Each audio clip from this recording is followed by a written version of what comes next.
Hello bachcho, let us read this question. The question says that the structures shown below are of. दो structure दिए गए हैं, इन दो structures में क्या देखना है?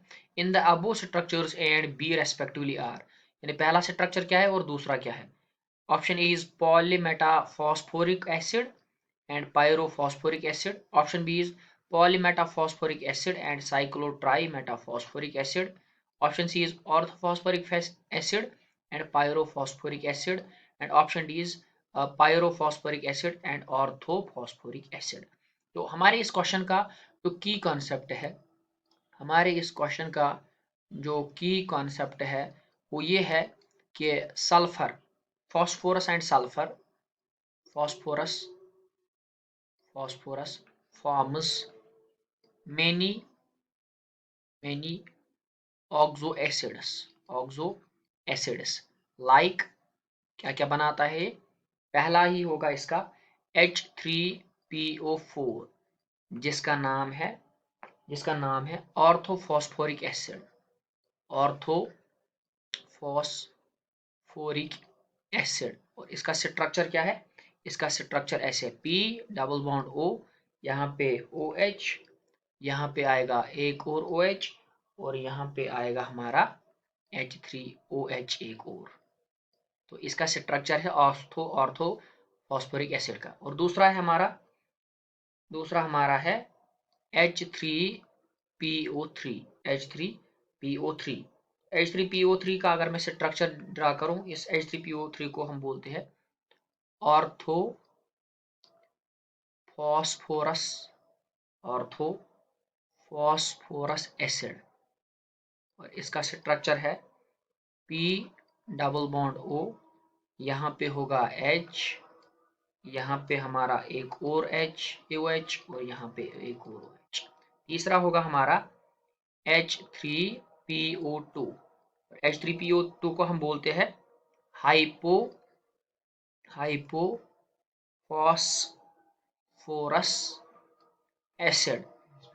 और इसका स्ट्रक्चर जो होगा that will be P double bond O, यहाँ पे एक H ऐसे आएगा, यहाँ पे एक H ऐसे आएगा और यहाँ पे हमारा OH होगा.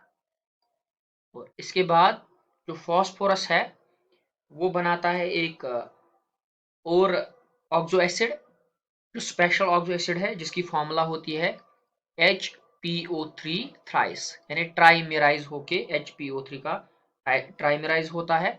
और इसी का नाम होता है हमारा साइक्लोट्राइमेटाफॉस्फोरिक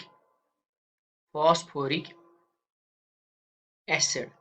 और इसका स्ट्रक्चर ऐसे है, देखो आपको सिंपली ये करना है, P यहाँ पे बनाना है, P यहाँ पे बनाना है और AP को यहाँ पे बनाना है. और इन सब के P के बीच में एक एक ऑक्सीजन लगाना है. एक ऑक्सीजन यहाँ लगाया, एक ऑक्सीजन यहाँ लगाया और एक ऑक्सीजन यहाँ लगाया. फिर बॉन्ड्स बनाने ऐसे ही सिंगल बॉन्ड सारे P और ऑक्सीजन के बीच में, सारे बॉन्ड्स बना दिए हमने. इसके बाद हर किसी P पे एक डबल बॉन्डेड O और एक OH, यहाँ पे भी डबल बॉन्डेड O और एक OH, यहाँ पे भी डबल बॉन्डेड O और एक OH. ये साइक्लो ट्राइमेटाफॉस्फोरिक एसिड का स्ट्रक्चर है. इसके बाद एक और हमारा इसमें ऑक्सो एसिड बनता है जो होता है HPO3 लीनियर पॉलीमर. इसका N यहाँ पे होगा HPO3 और ये N है, यहाँ पे ये N होगा, यहाँ से N. इसका स्ट्रक्चर कैसे है? इसका नाम होता है पॉलीमेटाफॉस्फोरिक एसिड. Phosphoric acid. इसका स्ट्रक्चर कैसे होगा वो देखते हैं.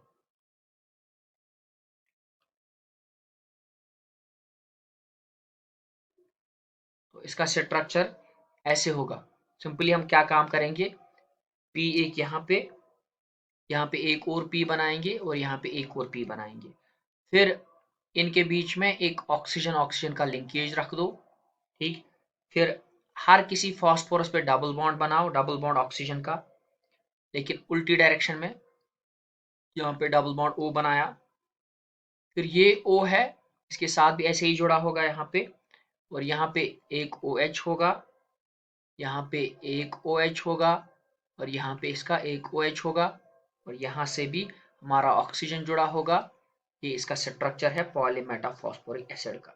तो अगर मैं ऑप्शंस की तरफ अब देखूं तो ये जो ये है साइक्लोमेटाफॉस्फोरिक एसिड, और ए है पॉलीमेटाफॉस्फोरिक एसिड। यानी हमारा ए एंड बी है। ए है हमारा पॉलीमेटाफॉस्फोरिक एसिड, और बी है हमारा साइक्लोट्राई मेटाफॉस्फोरिक एसिड। यानी ऑप्शन नंबर बी जो है that is the right option for this question. Hope you have understood. Best